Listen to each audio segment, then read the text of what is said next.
Hey guys, how are you? We are back. My name is Dion. I am Lish. And this is episode number 64 of Allow It. You know, I always think that I always forget the numbers, but I think I'm actually right. But you're right? Yeah, exactly. Because I have you no always idea. no clue. Exactly. Like, for welcome sure back, this welcome time, back. I don't you know. have no clue. Yeah, we just have a lot of episodes, and if you haven't seen the previous ones, please touch into our channels, to all of our networks that we post all of our podcasts, and by networks I mean Spotify, Apple Music, YouTube, and of course follow us on social media, Instagram, TikTok. All of it is Allow It Pod or Allow It in general. You'll see our very stunning faces on the screens, but please follow us and follow up. What have you been up to this week? Well, the past month, now that we actually now that we film once a month, the past month, it's indeed. crazy. Ooh. What a crazy month. It has been a crazy month, and it's crazy that it's already over. It is. I'm like, what? Every time I'm like, the month is over, and then by the time we know it, the year is over. Well, people are already countdowning towards Christmas. Of course. So, let's not speak about Christmas. That's a rude word. They're already doing the countdown. Sorry the for Christmas the Christmas countdown. lovers. Exactly. School started. I think we just dived into the whole routine of getting the kids back in motion, into being busy. Like they're all going back to work. Really. So I think that building our side hustles on the side. It's been super busy. And I think there's not enough time in the day to get everything done, really. But, there isn't. Yeah. I don't feel, but I know my days are like synced into a month. So they don't seem, and I know there will come a time when life slows down. I just know it's not now. And I try not to dwell on the fact that I don't have enough time. I don't have time.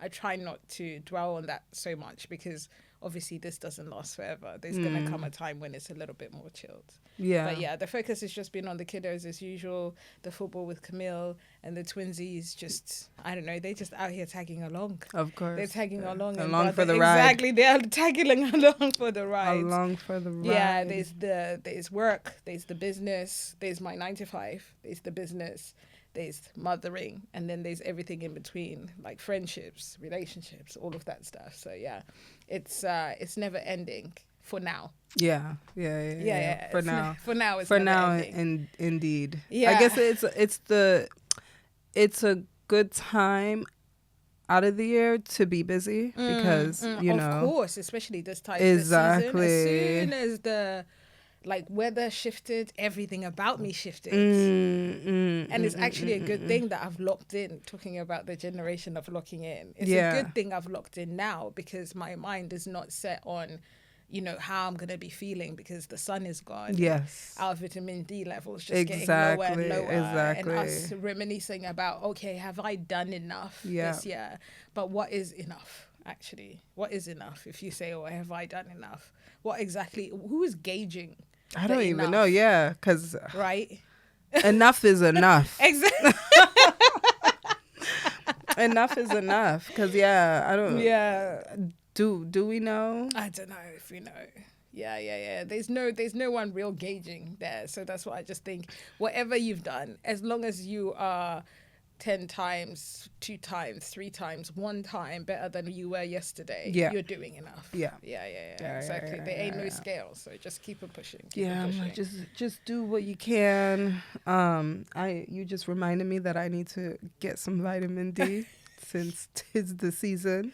HB is around the corner. I ain't gonna name no names. Yeah, of course. Until the sponsorships come. I definitely need a sponsorship for them, because you for sure do. If you don't need sponsorship, you need shares. I need shares because that you live there, girl. I do. Yeah. But it does come through HB, so that's all that matters. Yeah. If you know, you know. If you don't. Well, at least if you're here in the UK. Exactly, yeah. You don't know, you know what if you're here in the UK. Exactly. We've got, I don't know, I guess a serious topic. We're going to try and kiki still for the people who love to kiki. Because I think the reason why people listen to podcasts, especially for myself, why I listen to other podcasts it's a form of escapism. And also is to gain knowledge. And what I'm very adamant that what you listen to and what you watch really shape who you are, like on a daily basis. So if you're listening to nonsense, that's just going to be you. If you're also watching rubbish, that's also going to be you.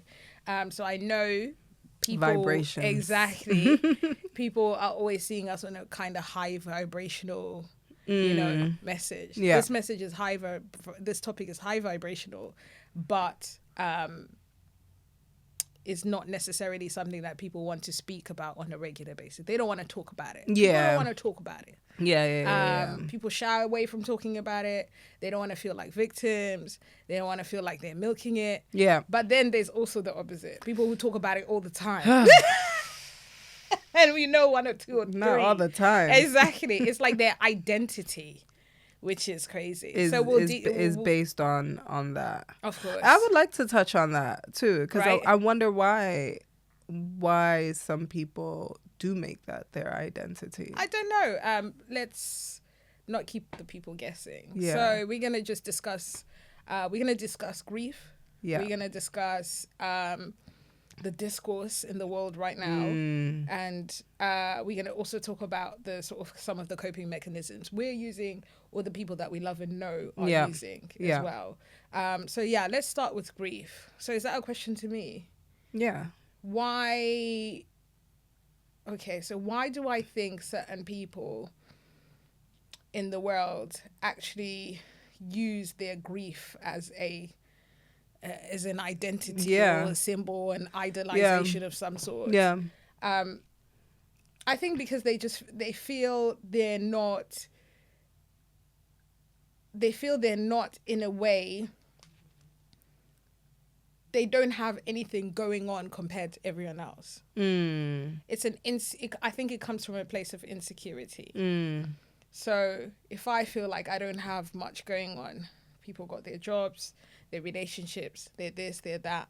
They're coming to the table with like, oh, see what I've done, da, da, da, da. Instead of bringing that person down, obviously, by saying, that's okay. Yeah. You got your little house, okay. Yeah. Instead of doing that, because that's too obvious, Yeah. what I'm going to do is I'm going to bring you down by reminding you constantly that at some point something bad happened to me and you should feel sorry for me. And I'm taking away from the good that's happening to you. Yeah. So it actually is a knock type behavior as well. Okay. I think it's that whole attention. I need attention. Yeah. I need attention. Yeah. So something great could be happening to someone, and then you're there with your pity party again. It's like Debbie Downers, basically. Like, yeah. Oh yeah, but my dog died. All right, bro. Yeah. That was 2 years ago. Congratulations to you, but yeah. this is the anniversary of my dog's death. Yeah. R.I.P. to Roscoe, by the way. So sorry, Lewis Hamilton. His dog died. Oh. And I was like, who the hell is Roscoe? Roscoe is Lewis Hamilton's dog. Okay. And he passed away, unfortunately. They tried everything, but he was documenting the journey, and it wasn't. He was putting it on his socials. So what did he have? Cancer? What happened? He to had the dog? something. I'm not so sure what it is, but he has having issues with his breathing. Is it a bulldog? Yes, yeah. He was a big boy. Okay. Yeah, so he was having issues with that. So, and he was documenting the journey. Cancelled a couple of his events, and then eventually, just like yesterday, he was like, "Oh, unfortunately, he passed away." And yeah, so it was quite sad. R.I.P. Roscoe. And in a way, when I first saw that, I was like.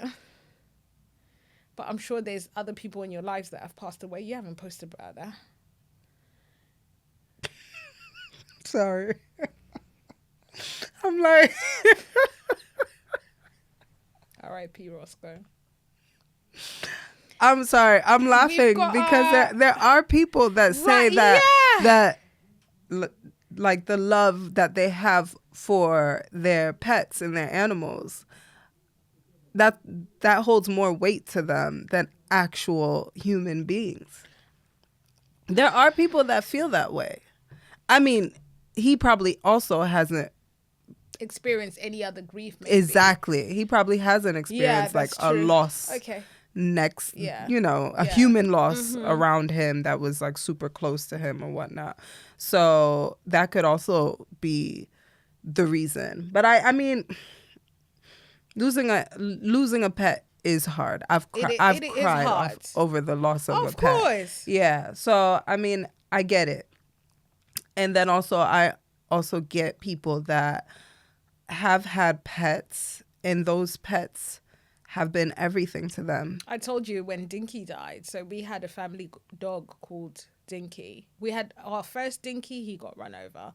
And then we had a second Dinky to replace the first one. I think my mom and dad didn't want to tell the boys. Did they look exactly alike? Oh, exactly the same. Not the Dinky clone. Yeah, exactly. And Dinky got run over by a car again, the second Dinky.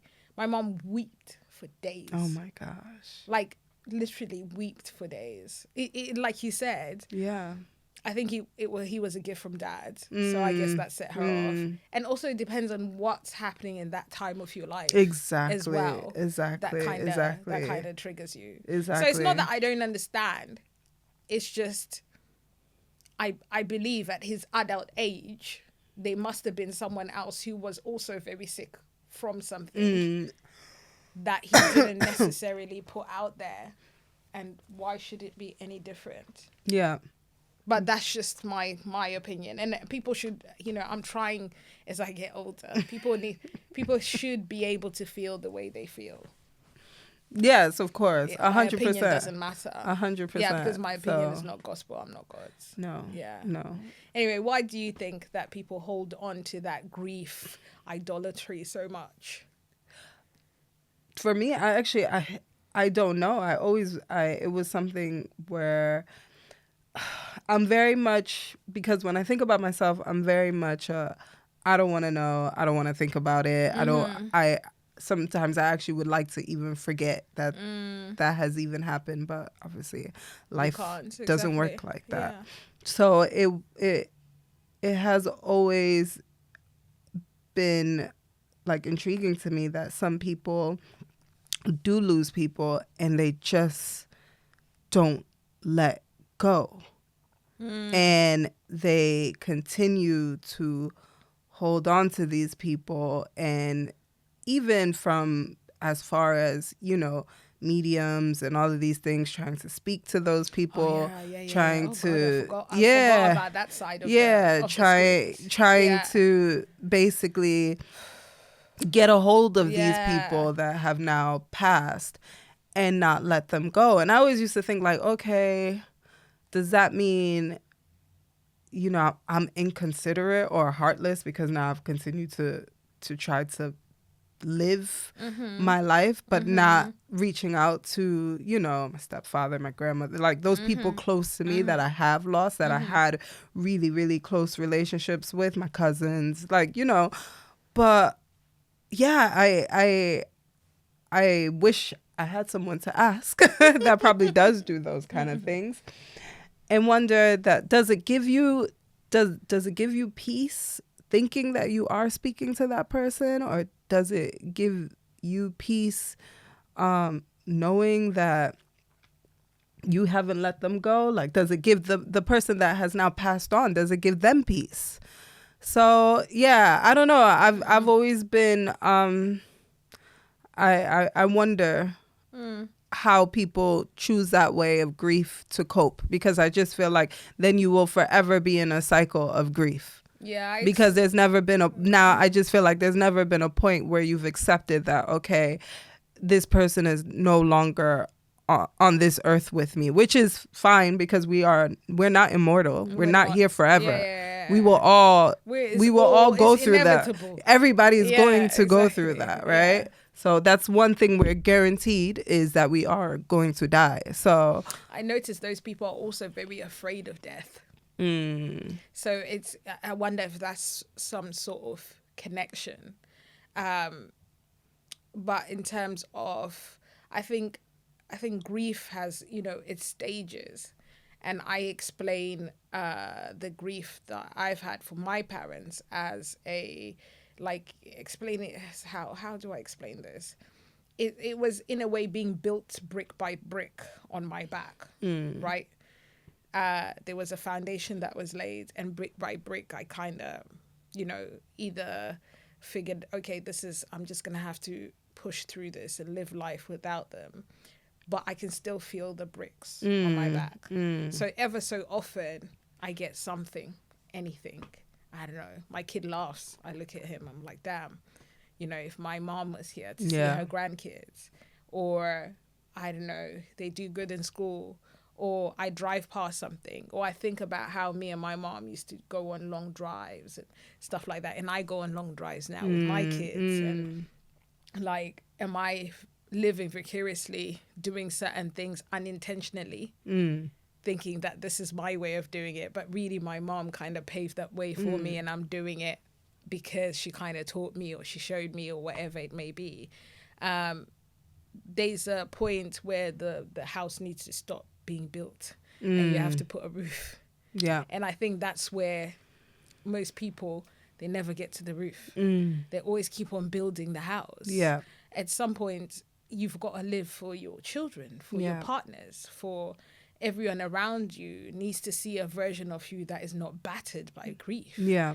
The more you pull and sit in it, the more there's rain that keeps on coming into your house, right? Because you ain't got no roof. You don't have a roof. Yeah. So, like I said, I try as I get older to make sure that, people that are around me should feel the way they feel, but also they need to feel, but then realize actually there comes a point where you need to move on, not forget. Yeah. Because I think they think by moving on, you're forgetting. Yeah, no, of course not. No. You will never forget. I feel like, even those that have passed that we don't know, our ancestors, I believe in honoring our ancestors and those that have been here before us, right? That paved the way. Yeah. So it's not that, okay, yeah, you need to forget. No, don't ever forget. But I also don't think you should, like we said, lead with that. I don't think, everything has to be like, oh, well, it's not part, grief is not, it can't and will never be part of my identity. Yeah. I shall never be, I don't want to be victimized for the rest of my life. I don't see you as someone like, hi, I'm Dion. I've lost both of my parents. I'm an adult orphan. Yeah, like what? And it's also a weird thing to explain to people that you're an adult orphan, because I don't know if they rarely meet adult orphans or what it is, because they expect children to be orphans, and that's kind of okay. Yeah. But as an adult, they're like, oh, but how does your mum not help you? Or, exactly. Or where's their grandparents and stuff like that? Exactly. So that's when you tap in, oh, both of them passed away, and that's when it's like, oh, okay, cool, I kind of get what's going here. I watched Charlie Kirk's wife when she did a speech about how she's forgiven the person that killed her husband, and I wonder if that's her first step to build her house.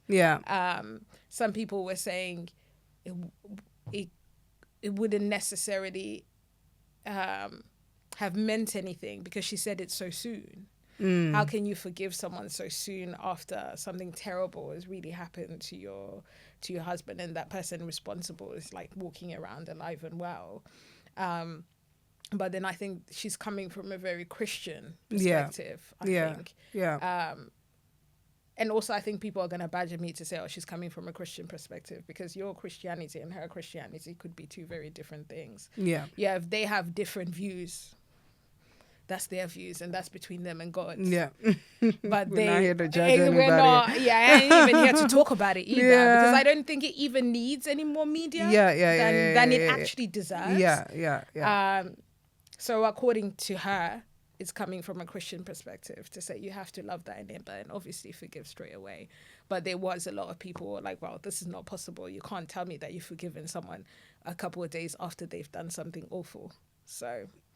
You know, you can say it. That doesn't mean you really feel it. Yeah, that's true. Like you said, she's building the house. Yeah, as she's building she her has house. to keep on saying it. And then maybe she'll believe it. Yeah, one day. there'll be times where she's struggling with the kids and she'll be cussing that person under her breath because now she's here by herself very true. as a single parent having to, having to look up. And he was so young. He was only 31. Like that still spins me, by the way, how young he was. Yeah. Even people like, what is it called? Nipsey's woman, Lauren. Oh, yes, London. Lauren London. Yeah. And how people are like, oh, even if she's seen 5 meters away from a man, they're like, oh, she's dating already.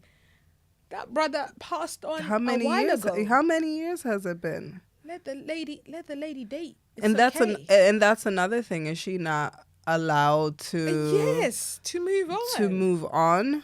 That wasn't even her husband. That was her boyfriend.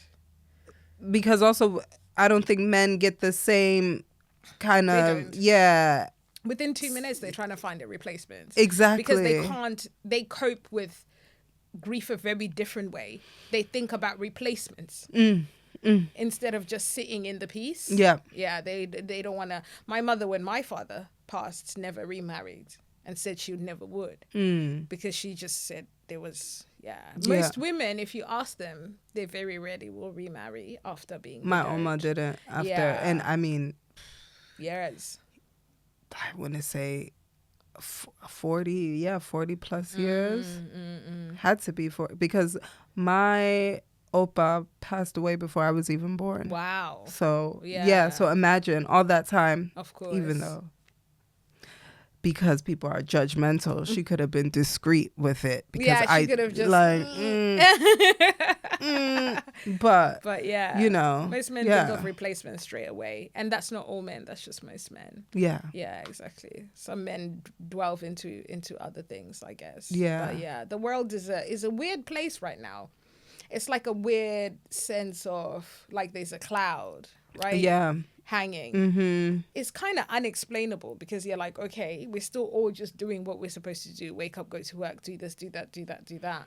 And I'm avoiding the news, by the way. And I'm trying to filter out my algorithm as much as possible. Yeah, it's so hard. I was turning on the TV the other day. Yeah.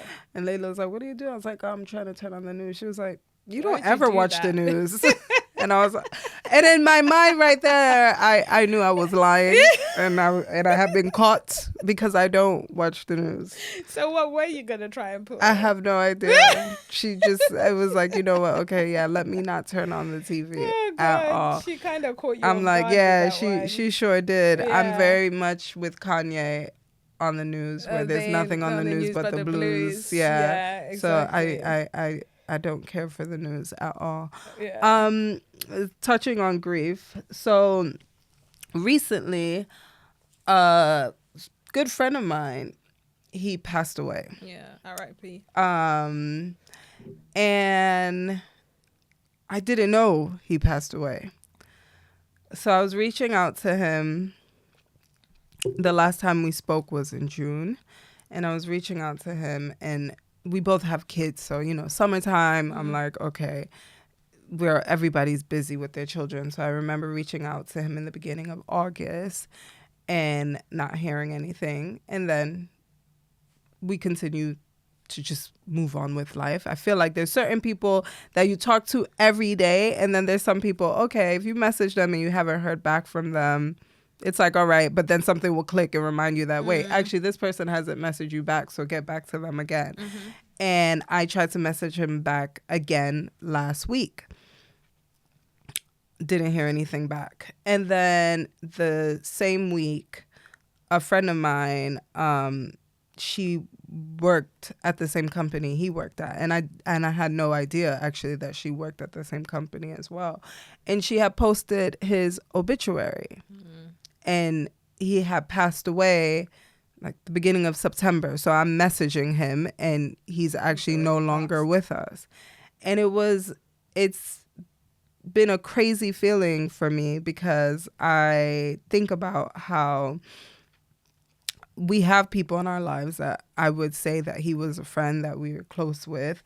But again, we don't really know that much about them or their family or the people. We used to have loads of conversations about his family. I know his kids. I met his daughter before, but it made me think that, okay, if London wasn't so small and she didn't post his obituary, I would have never known that this guy had passed. He wasn't on social media, so it's like these type of things kind of ponder in my mind, because there is a group of people out there that I do have relationships with, and it's like that. And it's like, this person, anything could happen and you wouldn't know. And I wonder, how do you navigate those type of friendships?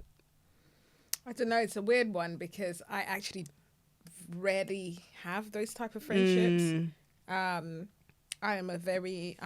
very close to the group of people that I call real friends. Yeah. And I'm always actively seeking them out one way or another. So I gotta see your post at least once. Yeah. I gotta. Otherwise, what's wrong with my algorithm? Like, what's going? I have to change it to following. Like, what's going on? I've got to see WhatsApp status or something. I got to see something. And then if that doesn't happen, normally I'm a very intuitive person. So I follow my spleen. Your spleen. I follow my gut. I guess I actually call it a gift. So I follow my gift quite often. So when I feel that, okay, I need to reach out to this person, it normally means either something very good has happened to this person or either something not so great has happened to this person. I actually tend to shy away from reaching out sometimes because I'm heavy on that feeling all the time, and I know something is about. So then when I call, I have to really be mentally prepared for what that other person is going to say on the other end. But I think having a small circle of friends helps me to keep tabs on everybody, on everybody in one way or another. Whether it's so and so, the person I speak to on a daily. Have you spoken to so and so? The person I don't necessarily speak to on a daily. So it can do the rounds as long as I'm kind of aware of. Intentionally, I do that now, I guess, more often. Whereas before, I've told you this in my earlier age. I was very one man for himself and God for us all. Because we all finna go at some point. If you go, it is what it is. But bruh, we've been knowing it's been real. It's been real. And this is why that was part of my brick by brick. Because I also got to a point where I thought to myself, it was easier for me to continue to not pour into my relationships, but to rather continue to step back, come back, step back, come back. Because then if the closer I get to people, the more I'll get hurt if they leave or if something happens. But in my own way, I was also thinking, well, if my parents died, if somebody goes, you're just somebody. You're just someone I used to know. Literally, you're just somebody I used to know. My parents, I felt that. And they're gone. And I've lived it. So if I can live through the process of losing both parents, who are you? Right? That's not a godly way to be running your life. That's not the way that things should be done at all. Because you're playing with people's feelings. You're playing with people's hearts. People are real. You can't just discard them as you like. We are all the children of God. We're exactly. You don't play on everybody and anybody because one day that will also return to you. And you over here not knowing what's going on with your life. Meanwhile, you done broken hearts that you didn't even know you broke. So it's important that if you do have a larger circle, keep tabs. Keep on points. Life happens for everybody. So there will come times where we're super busy. There will come times where we can't do this, we can't do that, we can't keep up, we can't call all the time, we can't message all the time. But just keep it in the top of your head to say, tabs. check in. Because you end up, unfortunately, losing a friend you didn't know. And it was a reality check because I was thinking about like the first the last messages we had with each other in June, and he was saying that he felt tired and like he didn't know why. He was like, oh, maybe because it was something I ate. And then obviously to find out how he passed away, and I even realized he had asked me another question and I didn't even answer it because I was so caught up in whatever I had going on at the time. And we're getting older. We will lose people that we love, that are close to us and near and dear and true to us as well. But yeah, like you said, it was a reality check for me to, you know, be more mindful of how I guess, cater to the different relationships I have with people. And also realize that if you are going to build such a large circle of friends, it's your responsibility to continue to nurture that. Yeah. Don't keep on adding to the numbers that you can't nurture. Yeah. No, I didn't say I was looking for new friends. No new friends. This is to people who are continuing to add numbers to their but circles. you just don't have the bandwidth. You need to know that, okay, I need to stop because I can't do this. I was listening to a podcast the other day, and there was this lady that said because she's got such a, you know, she's an extrovert and she's got such a spirit that's people draw into her constantly, that she says she tends to meet quite a lot of people, and then they either exchange numbers or whatever it may be, and she thinks it's on an acquaintance thing or it's on a once in a while, let's check in whenever I'm in town, But these people are then pouring all of themselves into her. And she said over the years she's actually had to say, I'm really sorry, but I'm not the friend that you're looking for. Yeah. I've got enough friends. Yeah. And I don't want to add to that circle. And it might seem like she's being a mean girl, but at least she's actually explaining her capacity. Yeah. There's nothing worse than pouring into someone who then turns around and says, well, I can't pour into you the same way. Yeah, exactly. Yeah. She actually does say, I can't pour into you the same way you're pouring into me. Yeah. And also, I actually don't have the capacity for you to pour into me. I've got enough people that are doing that already. So if you come and take up some space, that's leaving me with nothing. So, yeah, I think people need to say that more often. Yeah. And just not keep on taking in strays. Yeah, true. But then, like, okay, so for, like, the party friend, for instance, do you need to check on the party friend if you're not partying? I don't know. I'm not young like that no more, so I wouldn't know. I don't have no party friends no more. True. Do I party? Yeah. No, but, okay, let's say the friend you go out to... You randomly go out to dinner with and stuff sometimes. Maybe not the party friend. Party in our age party. The winery, the wine bar friend. Yeah, like I said, I have like I kind of you have like the circle of people and how they all interconnect some way. Interconnect some way or somehow. Yeah. So I do get like little bits of information that they're good or this, that, and the other. So, for instance, I'm going to give my brothers as an example, right? So, if I speak to Bibina, which is Marvin, the middle, I always forget this. Marvin is the baby brother out of all the brothers. Yes. So, he's the third out of the three. If I speak to Marvin and I say, you good? He said, I'm good. And then if I say, okay, cool, have you heard from Hilton? Yeah. Have you heard from Shaq? Have you heard from Marlon? Yeah. And he gives me little deep dives with every single one. I know everybody good. Everybody's okay. Yeah. So if I've missed a week of a check-in with Shaq, I know Shaq's good. Yeah, right. And if I missed a week check-in with Hilton, which is rare because we check in with each other more often. Yeah. Or Marlon, which is also rare because we check in more often as well, is that at least I know, although I don't have the time right now, at least I know they're kind of good. Yeah. If that makes sense. So yeah, doing the rounds, finding ways around it without necessarily having to pick up the phone all the time is another way. Yeah. I've got a good example actually. There's a colleague who her desk, so recently we've spoken more often than we normally do. So instead of passing my desk, now she stops and we have a little chat. And she told me something and I was like, oh wow, I would have never thought that you experienced something like that in life, and it's something pretty heavy. And then I was like, wow, like you're strong, all of that stuff. Anyway, this was a couple of weeks ago, and then recently in the office her chair's been empty.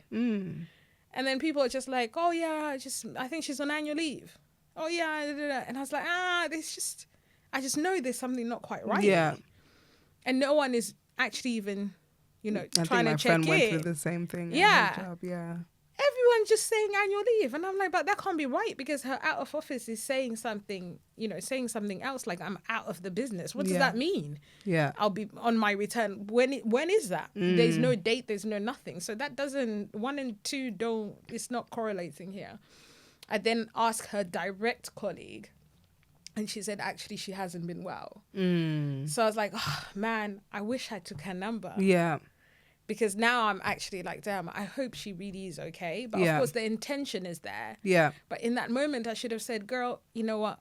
Since we've spoken a couple of times here, why am I shy to just take a number so I can check on you once in a while? Yeah. So now really I kind of will never know until she gets back. And then I'm going to, I tried to check in on you because I knew it just wasn't a regular annual leave with what you had told me. So yeah, life goes on, right? Like I said, in the office, people are just like, I guess she's on annual leave, or I guess she's working from home, or whatever it is. And people just, it goes on and on and on. Yeah. Like you said, they were saying that about your friend in the office too. Yeah, they were saying, people just disappear, go underground, go off grid, and then you just think they're okay, but you're just never gonna know.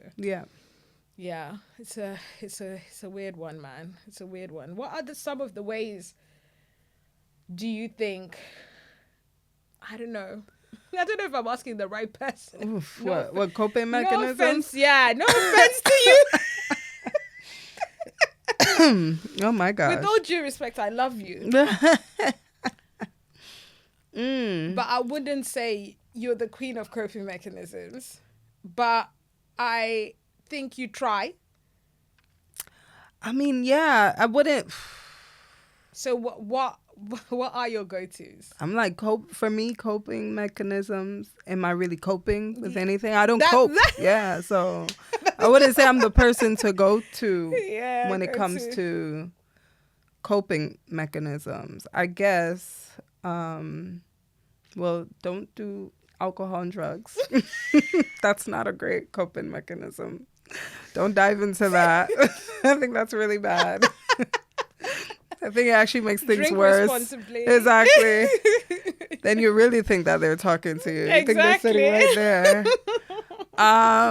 Yeah, no, I don't really cope. But I mean, I also do find I'm a big believer in celebrating those that we have lost. So my grandmother, she was the life of the party. Like I'm a believer, and when I'm having a good time and I reminisce about the things that we did together, that puts a smile on my face. Like I always say, when it's my time, I don't want people crying. Like people know I love to eat, I love to drink. I want people to dance.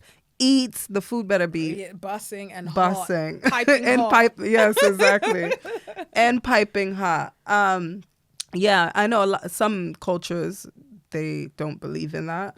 But yeah, for me, I'm like, yeah, let's celebrate the time that they were here and the time that we did have with them. Some people don't have, the privilege, like poor people that lose babies and things like that. They don't have that privilege to have had spent, a significant amount of time with the person that they have lost. So I think when you do get that time, I think it's important to celebrate that. I don't know if they're, like I said, it's weird because I think over the years there's been several different things. And they're all like real time type of things, if you call it. So I don't know I guess if it's talking to other people, if it's going to God, if it's exercise, if it's anything that kind of takes my mind away from it, like keeps my mind on it. I can't explain that sense because I don't like brushing things under the rug. I like feeling them and then expressing myself within the moment, but also not letting it drown me. I've been so ever lucky that nothing has drowned me. Yeah. Like every time I somehow, I don't know how, but somehow it just happens. If it's the people that I surround myself with, if it's the, you know, like I said, if it's the working out, if it's the good food sometimes, and if it's the cocktail sometimes. Yeah. Sometimes it just is what it is, and it's the cocktail. And but also not letting those things be too drowning too. Yeah. So you can't be over reliant on people, because you're gonna start. Come on, people need to live too. You can't be every day. Oh yeah. Well, okay. We did this last week. Now we got to do something new. I think we're very good at this as a friendship, and I'm forever grateful for this. Is that we don't dwell in our sorrows and of like course. all these things that are bad that are happening to us and stuff like that. We're good at just like brushing ourselves off and say, okay, girl, let's get on it. Let's find a solution for this. Or if there is no solution, what can we do to make this work? I remember there's a time when I can't remember what we were going through then, but we just needed another outlet. We didn't have the podcast, but we used to work out. So what we started doing is we used to work out. We was like, okay, competing but you live on too our watch. far. Yeah. And we weren't, we didn't have any gym memberships. Yeah. I used to work out at home, so you did too. And I was like, girl, we need to start working out together. And we did. It pulled us through that time. Yeah. We worked out every night. I remember, hard. We sure did. Yeah, our kids were involved. We were FaceTiming. We were FaceTiming while we were working out. And although the workout hurt, we still went through it because I could see the other person still trying. We were laughing through it, enjoying through it. That was a good time. Yeah. That was a really good time. So, just finding the people, your tribe, that are able to uplift you during this time instead of like sinking with you.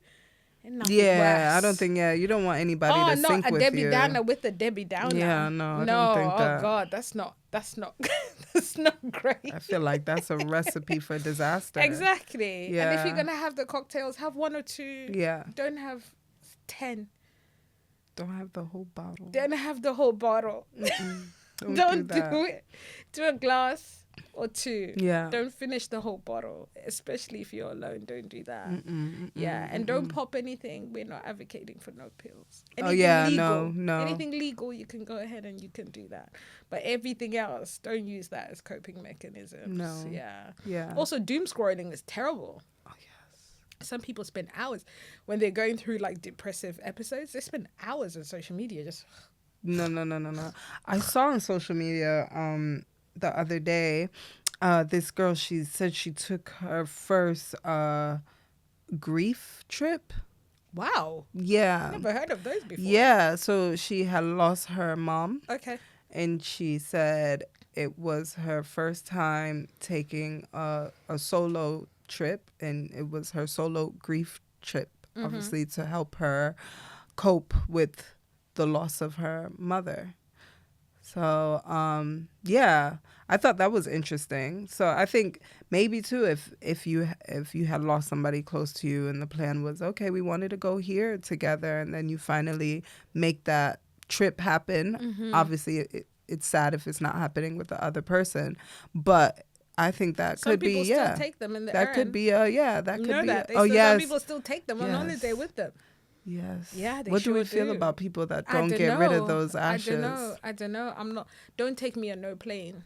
Don't do it. Like just go on the plane by yourself. Enjoy. Talk about me while you're on the plane. You don't want to be in the carry-on? I don't want. I genuinely just, like you said, to be celebrated and to also, you know what, that legacy bit. That's what I want. Yeah. Or she was like this, she was like this, she was like that, she was like that. Yeah. And oh my God, if you had met my friend Dion, you know, that's what I'm trying to leave. I don't want to. Don't carry me nowhere, please. And also, don't be trying to call out for me and all of that stuff. I ain't got no time for none of that. Oh my God. I ain't got no time for none of that. Don't go to nobody and say, oh, can we talk to her? I don't want to talk to you.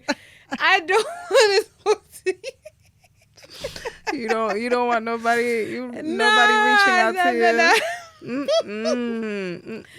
Don't make me an ancestor before my time, please. Oh my gosh. Oh my goodness.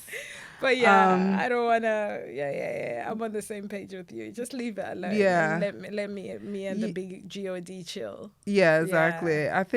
I think grief is something that we will all experience. Indeed. And the people that love us will also experience it for us. So I think it is very important to talk about it, to take from others, to find great coping mechanisms, to be okay with letting those that have now left us go. I would say that is the biggest, like you said, putting a roof on that house. Yeah, just to close it up, and just you can still feel it. Like I said, I can still feel the bricks day by day. Yeah, but it doesn't necessarily like literally define who I am. Exactly. Yeah. Exactly. So. I think I really feel for those people that are stricken with grief, and it prevents them from moving on. Oh yeah, that must be such a heavy feeling. Yeah. And I hope those people are able to find a way out of that, because I don't think that's any way to live. Yeah, it's not at all. And I don't think the people who have passed would want to see them live that way either. Exactly. Yeah. It's interesting now that we're talking about it. We've asked a couple of our male friends to have this conversation, and male relatives, and none of them are willing to talk about it. Yeah. And I wonder, I'm hoping that any of the men that listen to us, could you put down like some reasons as to why you think that because they gave us various different ones, but what would be your reasoning why you wouldn't? They never feel ready to talk about it. Yeah, I mean, even my children's father, he doesn't really talk about the death of his father. Yeah. It's like it never happened. Yeah. It's not like I'm not ready to talk about it. Or they just don't talk about it. Yeah. How do men cope? Yeah. Yeah, because I don't know. Yeah. Yeah, because they're just walking around like easy breezy, like Maybelline. So I'm just like, is there a way that you're finding to cope? You don't necessarily speak to your friends. Maybe you do. Maybe you don't. Yeah. But yeah, just put in the comments. Make a burnout account if you don't want to be known. Yeah, I'm interested as well. Exactly. I just want to hear your point of view of how you would deal with grief, how you do deal with grief, and what, like, the coping mechanisms, if any, that you have. And if you have advice for any other men that need some, of course, exactly, guidance on how to deal with grief. Please put it in there. Yeah. But what an interesting subject. I hadn't allow it, but we're kind of scrapped for time. That would be the next episode. Of course. Happy New Month, everybody. Yes. Happy Black History Month. Oh yes, in the UK. Exactly, in the UK. It was also Sickle Cell Awareness week last week. Make sure you donate. I'll put all of the links in the description. It was Black Maternal Health Week as well last week. I will also put the details in the description. Free Palestine, free the Congo. And thank you for a great episode. Power to the people. Exactly. Thank you for checking in, everyone. And just don't forget, I think sometimes we do, that you can make a little difference by just listening. Yeah. Although you might think it's a small difference, it makes like a huge difference to someone's life. So like, subscribe and share. Yes, please. My name is Dion. I am Lish. And this has been Allow It. Bye. Bye, guys.